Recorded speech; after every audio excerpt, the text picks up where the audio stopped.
Hello vinyl community, this is Randy. Back today with another video. Today is Sunday, September the 17th. And I am going to show you some records that I picked up in the first part of September 2023. I'm going to show these to you in the order that they were originally released. I've got some reissues here. The first record I have to show you is Count 5. Psychotic Reaction. Pretty much a standard record. I think this has been shown by just about everybody in the vinyl community. This is a reissue from 2018 on Craft Recordings. And Count 5 is a garage rock band from San Jose. It's very cool. It has their biography here on the back. It tells a little bit about each of the band members. And they are from San Jose, and which I lived for a couple years in San Jose when in 91 and 92. Then later I lived in other areas in the South Bay there. And one of the places, the last place I lived for 5 years was Los Altos. And this guy here, Ken Elner, the leader and vocalist for the band, he also played tambourine, went to school. He's a freshman at Los Altos Hills College. Fidel College, that was kind of almost, well, it was across an expressway from where I lived, so very close by. So kind of cool to have that sort of a little bit of a local connection there. Some very cool pictures on the back of this album. The hit song, of course, is Psychotic Reaction, which was compiled in the Nuggets compilation. This band is also reviewed in this record, Psychotic Reactions and Carburetor Dung. This book by Lester Bangs, which I mentioned not too long ago, is a really cool book. Lester Bangs, a writer for Cream magazine and some other magazines too. And he has written this article. I'm not sure where it was originally published. It probably tells me in here where it was really originally published, but anyway, he has a story called the first one in here, Psychotic Reactions and Carburetor Dung. He talks in this story about how much he likes that record, and he also goes on in some history about how one of the reasons that he really wanted to get it was because they had it said on the in a teen scene magazine that he was reading that the band had broken up because they were all going to go to college, and so he thought they were really good role models. He goes on in this article, which goes on for several pages, to talk about their next 4 albums. And it's really cool. He has good descriptions of all of them. The coolest part about that, he talks about what other critics say about him and all kinds of stuff like that. But the cool thing about that is he just made it all up. They really did just make the one record, and I think they really did go back to school. So, but this article also has some really cool stuff in it about how he really liked their last album, Carburetor Dung, which it really doesn't exist, but how he really liked their last album, Carburetor Dung. He says, it sounds just as grungy and jumbled now as it did way back in 1967. So I thought that was really cool that he's using grungy to describe it. And, well, he wrote this before 1982. I don't know when he wrote it, really. But it's really cool. He says, sounds just as grungy and jumbled now as it did way back in 1967. I may not have played Happy Jack more than 5 times since that day I bought it, even though I never got rid of it. But I'm gonna rock it up and kick out the jams with Psychotic Reaction forever. And then he also has this sort of a side note here, talking about Happy Jack, where he says those Class albums you don't get any kicks out of. So. Yeah, I thought that was a really cool comment, and yeah, Lester Bangs, I just love his writing, and just the whole fact that he just doesn't take any of it seriously, so you can't take him too seriously. I think that was really cool. This reissue came on this Craft Recordings label. I'm not really sure if that's a replica of the old one or if that's just a Craft label. The record sounds really good. I like all the songs on here. I don't think there's really anything that's Too Awfully Weak. They do cover My Generation. It's not a bad cover of that. So, yeah. Count 5. Next item I had to show you was this awesome box set that I got. This came out in 2018. Country Joe and the Fish, The Wave of Electrical Sound, 1967. So this is both of their albums from 1967 on both mono and stereo. I really like that cover. I think that's outstanding. And it came with this booklet, which is just one of the best booklets. It's on this shiny paper and really just all kinds of cool posters and art with an extensive history of the band. So, I mean, it really is just outstanding. And, kind of unwieldy here. But yeah, like I say, it's a big book. I'm not going to try and show you every page here, but just so much really cool stuff in this booklet. So yeah, I mean, I really do feel like this is one of the better box set booklet inserts that I've seen. But that really is just kind of the beginning. There's also this DVD, How We Stopped the War.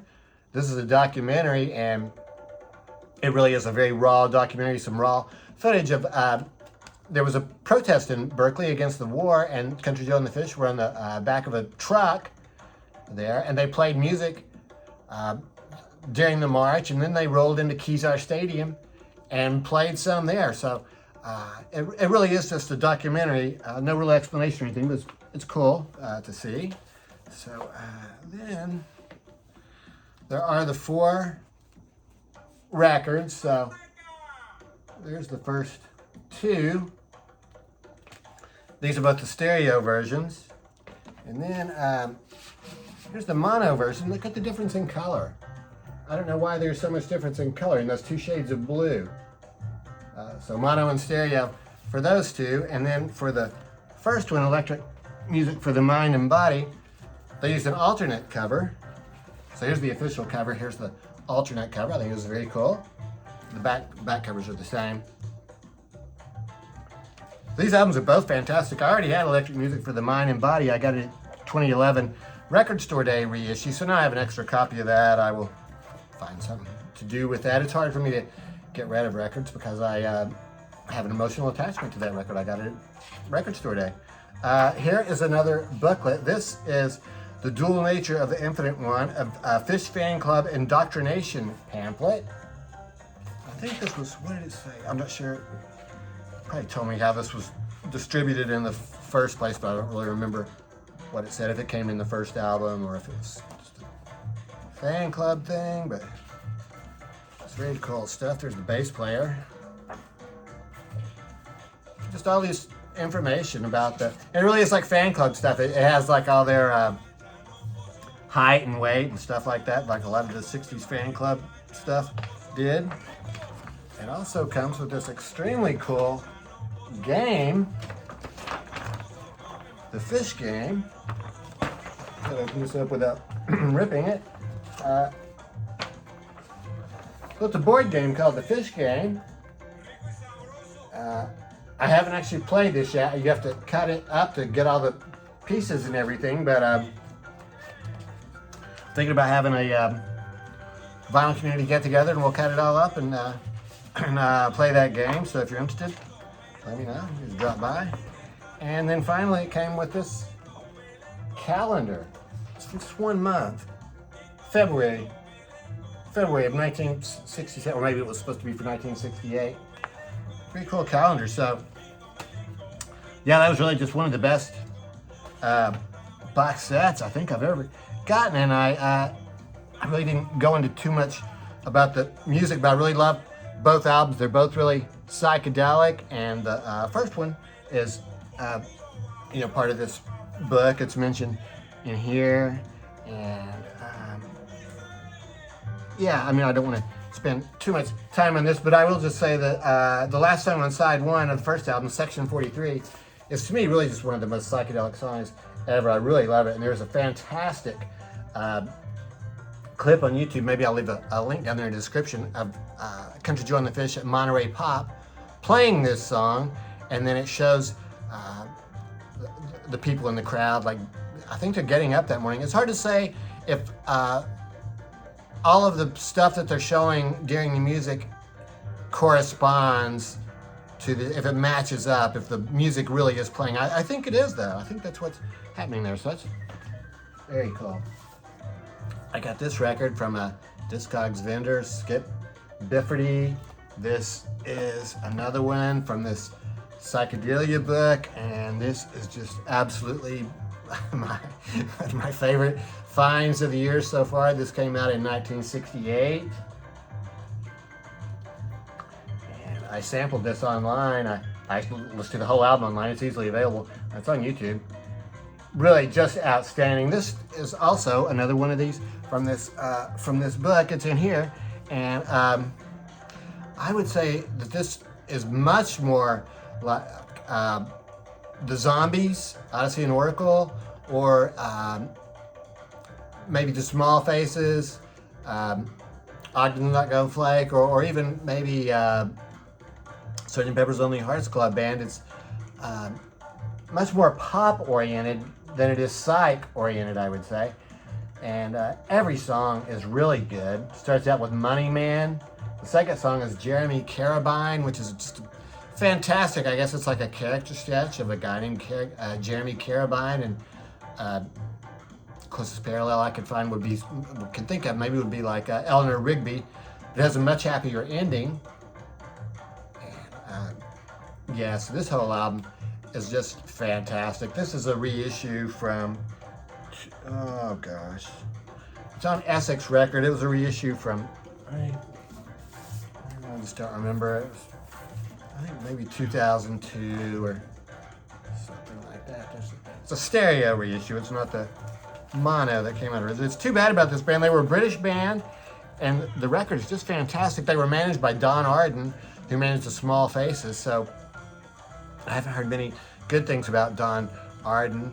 And it talks about how the record was recorded in late '67, but it was never released until August of '68. So it's just another one of those stories about these so many of the bands that are in this book, that the record got recorded, and then, you know, a few months later they're still waiting for it to be released. So I just think it made things difficult, and they ended up breaking up. So this record also came with this EP, 3 songs on here: On Love, Cover Girl, and Man in Black. These are not on the album. Extremely cool picture on the front there. So really loving this album.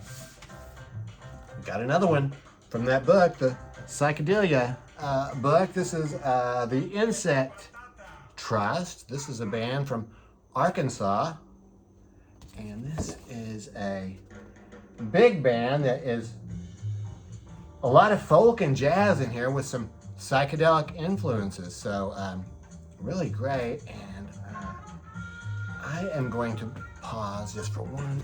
So I just wanted to point out, I meant to pull this out before I started, I forgot. I just want to point out how similar these covers are. Both have these, I guess it's called a mandala on the front, the circular mandala. And as far as I know, the artists who did these are not the same artists, who don't have a relationship to each other, but extremely cool record cover. And actually the gatefold's very cool too, very trippy looking. There they are out in the woods playing hide and seek.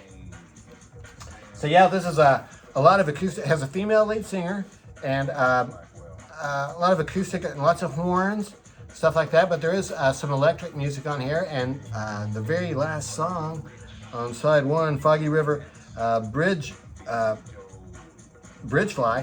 is gets to be pretty jammy, very, very cool. So yeah, this is definitely a change of pace for me, and you know, the psychedelic aspects are I would say outweighed by the jazz and folk influences, but I guess it's all a matter of how you look at it. It's a Capital Rainbow label for that one. This is an original from back then. I think it's only been reprinted a couple times, so I was glad to find that one. I'm showing these in the order they were, I think they were released or recorded, well, not released, but recorded. This is a band called Royal Aircoach. This came out about a year ago in September of 2022. This is a garage rock band from Maine. Very cool. Ernie Douglas from My Three Sons was part of the band. As you can see on the back, he looks much more hip. So this is fantastic. The very first song on here, Wrapped Up in Your Mind, is just starts out with this awesome guitar part. And I'm going to do a needle drop at the end of the video. Play that one, Wrapped Up in Your Mind. And this was not released when they recorded it. They did release a single, which was Wondering Why and Webs of Love. And then they came back in the studio later and did Wrapped Up in Your Mind, and it got to be much more, has some longer songs, like Death of Man, which went on for almost 8 minutes long. So it was very cool from up there in Maine. They were in high school when they recorded this, and well, they all just moved on, didn't pursue this band too much, but it is on this extremely cool blue vinyl. So this was released by Sundays just about a year ago, and I really like that.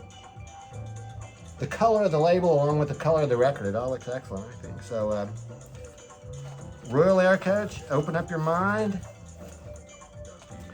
This is the record I was mentioning earlier when I talked about Lester and what he said about like the class albums, I guess. These are the ones that are more, well, this is definitely not garage rock. This is Gentle Giant Interview. Gentle Giant's a progressive band from England, 1970. They were pretty much active in the 1970s, I think. This is their 8th album from 1976. Here's their little, their mascot man. And Gentle Giant is one of the progressive rock bands that I like pretty much. I listen to a whole lot of prog rock. I like King Crimson and Yes, and you know, probably a few other, a couple other prog rock bands. But Gentle Giant would be one of them. So yeah, British band, and I think never really became as popular in the United States as they were there.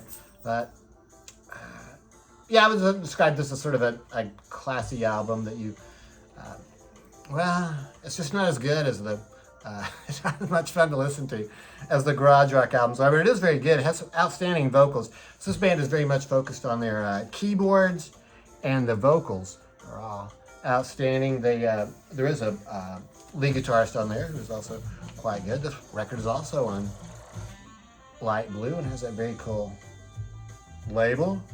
This is a new reissue. I think this just came out very recently.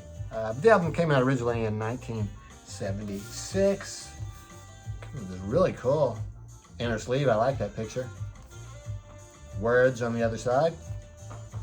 So yeah, Gentle Giant Interview is the name of the album, and it's supposed to be, there's like 3 parts in it where they're kind of like talking, and it's like there's a radio interview going on, and they're basically just mostly sort of talking about their lives as rock stars, I guess, and how difficult that is. So yeah, that's it. So those are the records I got in the first part of September 2023. So let me know what you think about those. I'm always interested to know if you have any other additional information about any of these records or bands. And yeah, stay tuned. I'm going to play this first song, Wrapped Up in Your Mind by Royal Aircoach. So hope everybody's doing well. Thanks for watching.